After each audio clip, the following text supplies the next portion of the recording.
let's look at the two little essays. I say little, I mean they're extraordinary essays that MacDonald wrote, which are in the modestly named A Dish of Orts. Somebody at the conference did a brilliant thing where, so we talk about MacDonald's humility, right? So he does an anthology of passages from Sir Philip Sidney, and he calls it A Cabinet of Gems. Then he does his own essays, and he calls it A Dish of Orts, you know.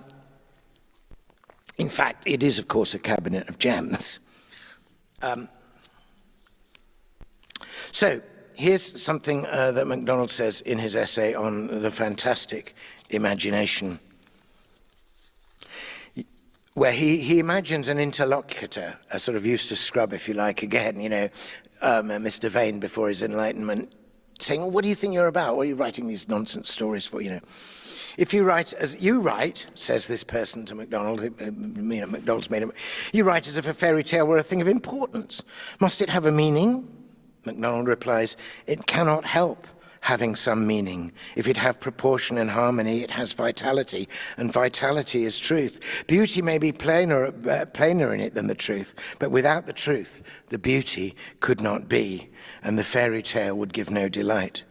Everyone, however, who feels the story will read its meaning after his own nature and development. One man will read one meaning in it, another will read another.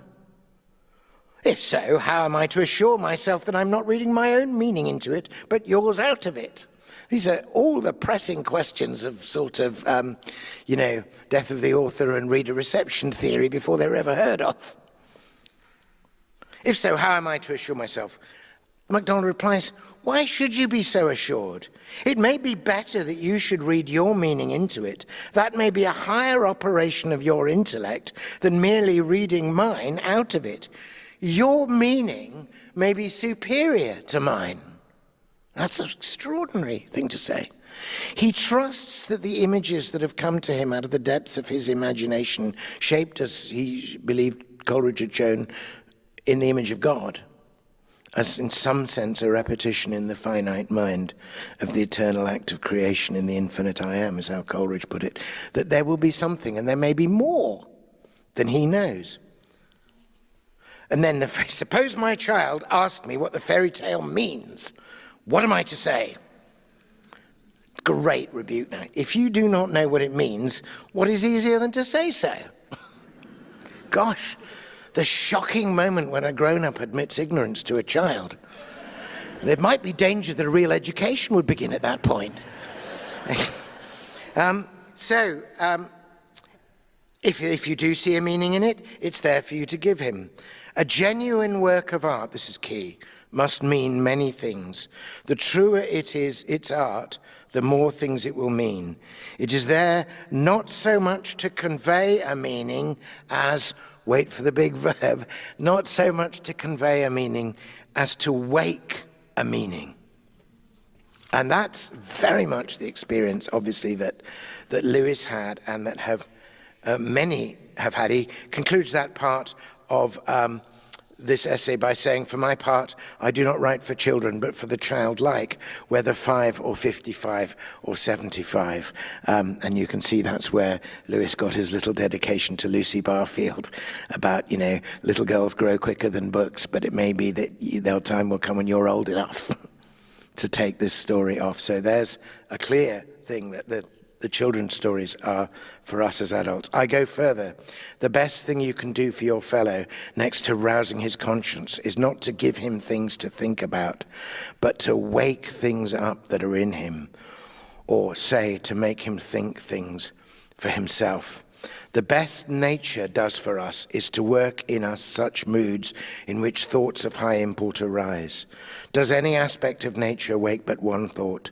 Does she ever suggest only one definite thing? Does she make any two men in the same place at the same moment think the same thing? Is she therefore a failure because she is not definite? So he sees nature herself as multivalent, suggesting many meanings to us. And he says later on in the essay that the difference between God as the author of the poem of the cosmos, which is still in the process of speaking with all of us in it, is that God can always know all the meanings. But because we are, if you like, to borrow Tolkien's phrase, sub-creators, we can create in a spirit in which there's more meaning than we know in what we write. And we're going to go for a moment from the sublime to the ridiculous, because I'm going to talk about my own experience as a writer. And I'm willing to bet that the many poets and creative writers whom I know to be gathered in this hall, I bet they would attest to this as well. They can come afterwards and tell me not if not. You can write something which has, in some sense, some meaning for you when you write it, but which turns out, once it's gone out into the world and you've published it or you've let it go to other people, to have awoken in them meanings which you weren't consciously thinking of, but which when you then return to your own work,